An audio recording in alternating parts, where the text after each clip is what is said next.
and the Oklahoma Sooners battling it out in Game 1. We are so happy to be joined by a very busy Scott Griffin. I know your day is packed with the hometown team Crazy. opening up the college football playoff the first time under Kalen DeBoer. Of course, last year missed the playoffs. There's a lot of hype this year. What are your overall thoughts now as the Tide, try to bounce back from what we saw in the SEC championship game and get their first win over Oklahoma in the last 3 tries? Good afternoon, guys. I don't feel good for Alabama because, they don't run the ball. And I'm one of the few guys that says, most everybody says they can't run the ball. I think, and you guys have heard me all year, they just don't. Yeah. When you only have 7 attempts to running backs against Georgia, how do you know if you can run it? That's Correct. not enough attempts to know if you're getting stopped. And I think they had 23 or 24 yards out of the 7. And you've heard me preach all year, if you get 3 yards, that's not bad, as long as the other team knows you're not going to do it. I just fear for them giving up on the run. They do have Jam Miller back, but if they give up on the run and go against Brent Venables, who's, up there with Kirby Smart and the other defensive minds in college football, and you make yourself one-dimensional, good luck with that. With your quarterback not playing well, by the way, the last month, probably because you're not running the football is in big part. So you got that. I'm sorry, and you got that, and then you've got the worst punting now in the league and a bad field goal kicker.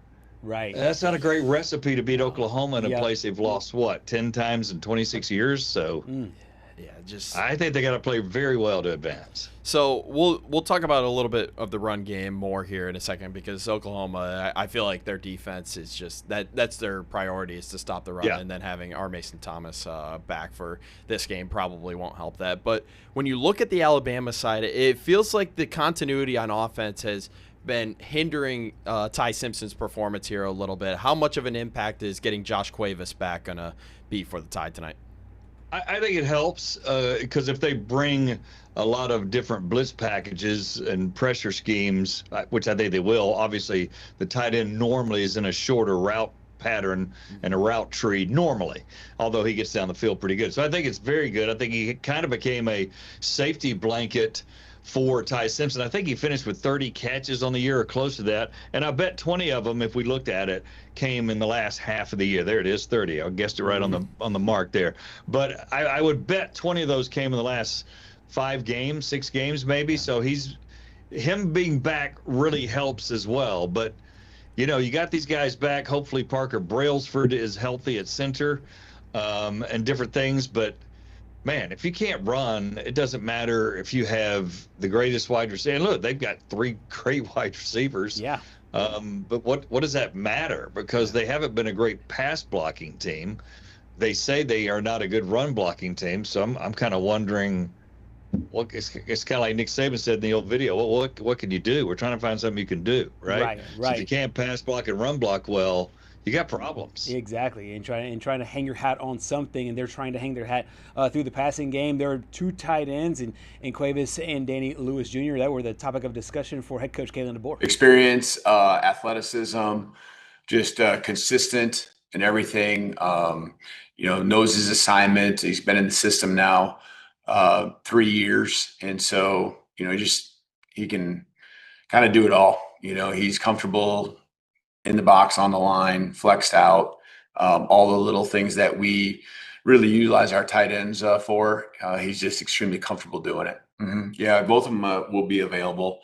And so, again, the progress continues to happen. And, Danny's is just going to continue to be ongoing like it has. And so, we're just utilizing him just to per certain packages and, because he's not necessarily an every play type of guy as far as just with the limitations he has. And so he'll be ready to go, but he's a big body in there that we can utilize in ways, and he knows the offense really well also.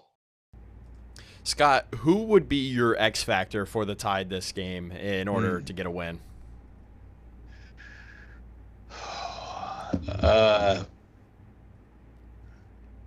I may go with somebody you're not expecting me to go with, Parker Brailsford. He was not good against Georgia. He was banged up, they said. Georgia got great pressure on Simpson made him look rattled. He's been kind of playing rattled the last 2 or 3 games. If he's healthy, he has got to be making the right calls on all the defensive fronts for Oklahoma, who's bringing all this funk from everywhere. So, you know, I'm not even going to say a skill guy. I say Parker Brailsford. If he's healthier, he's got to make the right calls and get that offensive line in the right spots, man, or they don't have a chance. Right, exactly. I always find it interesting whenever you have like the old Big 12 offenses when it was just high flying, scoring up and down, and there would be certain quarterbacks or certain head coaches that would say something similar to this. We have to beat 2 defenses. We have to beat the defense that we're playing, but we also have to score more points than the defense that we know will give up. I think this game is kind of the opposite, where both defenses are really good heading into it. As you compare Alabama's defense going into this game, 0 turnovers against Oklahoma the last time. How do you figure they will fare going into here to this matchup against John Mateer and company? They've been pretty good, and they've been really aggressive, and they need to help the offense by turning the ball over if the offense plays like it has the last month, and it needs some help.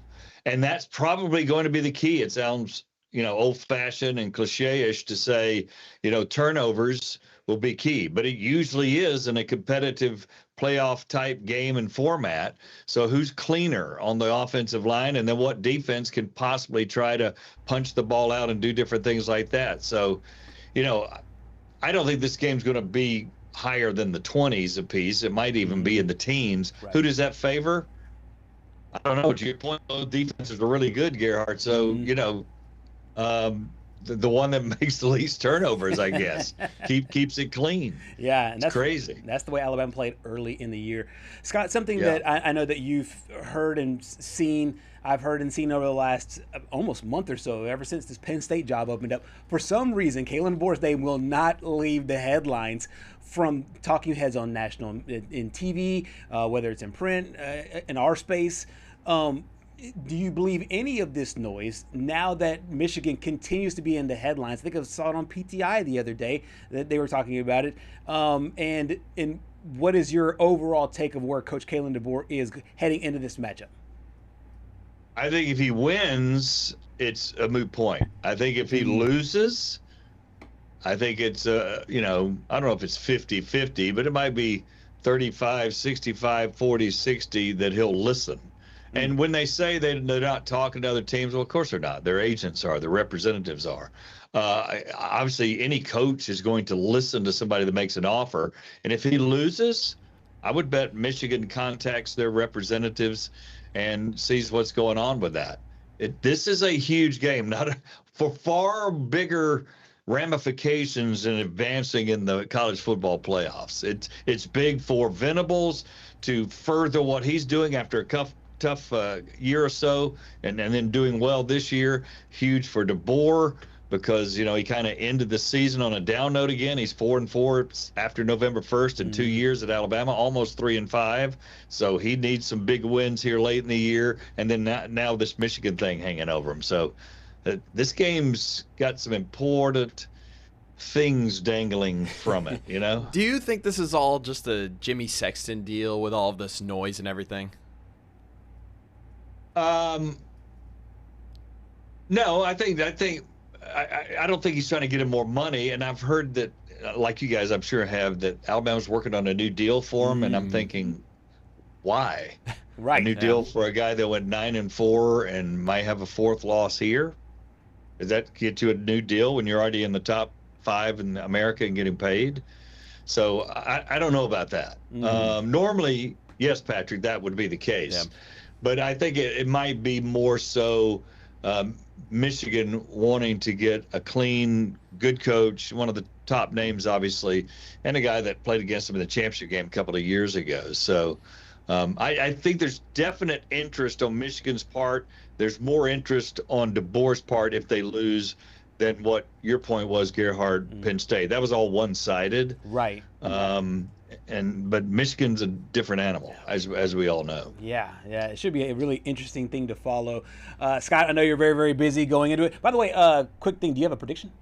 Do you make predictions in these kind of matches? I think Oklahoma, I've been saying for the last week or so, I think Oklahoma wins this game. Wow. You know, I think it's 21, 24, 17-ish type of game, maybe not even that high scoring. But I think Oklahoma beats them, and we'll see what happens with Allwell. We just talked about. I was going to say everything that you just opened up in those smaller percentages, the 65-35, I think those get wider if Alabama does lose, and certainly a lot of talking points. Scott, I know you're very, very busy, man, and I know it's a huge game day for you and all the audience there in Birmingham. Thank you so much for your time here on Southeast Sports Thanks, Plus. man. Absolutely. We'll see you guys later.